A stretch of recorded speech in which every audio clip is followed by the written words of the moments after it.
இப்படி யாரையும் எல்லாரையும் கேவல பண்ணிட்டு உங்க மகன் தெரிஞ்சா அவளுக்கு எப்படி நல்லது நடக்கும்?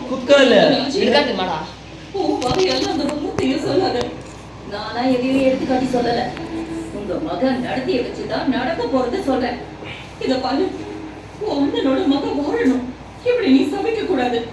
வாழ்த்துற அளவுக்கு அண்ணன் மகளா அவ அப்படி எனக்கு என்ன நல்லது பண்ணிட்டா? அவமானப்படுத்துறது, எதிர்த்து பேசுறது, இதுதான் அத்தைங்கிற ஸ்தானத்துக்கு அவ கொடுக்கிற மரியாதை.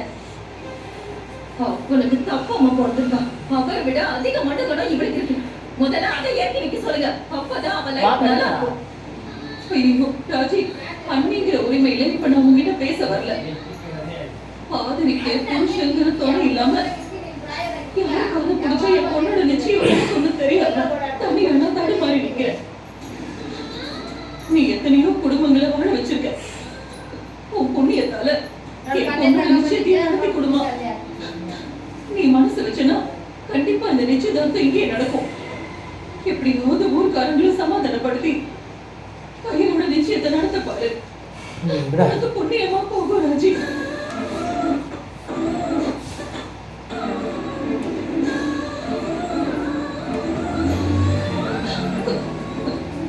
அது மட்டும் இல்ல ராஜி, நடக்க போற நிச்சயதார்த்தத்துல இந்த வீட்டு பொண்ணா நீயும் கண்டிப்பா இருக்கணும். உன் ஆசீர்வாதம் இருந்தாதான் என் பொண்ணு சந்தோஷமா வாழ்வா.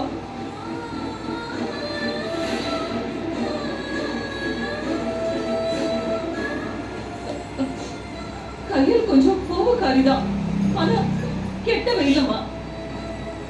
ஒன்னு அவமானப்படுத்திதான் அவ எப்பவும் நினைச்சதே இல்ல. இனிமேலும் அப்படி நினைக்கவே மாட்டா.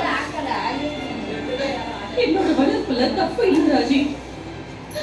சந்தர்ப்பமும் சூழ்நிலையும் தான் அவளை உங்ககிட்ட இருந்து பிரிக்குது. ஆனா நீ அதையெல்லாம் விட்டு அறிஞ்சிட்டு என்ன பாரு ராஜி.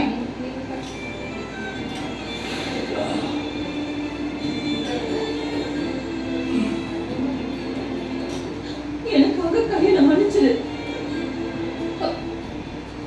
என் பொண்ணு உங்ககிட்ட நடந்துட்டதுக்கெல்லாம்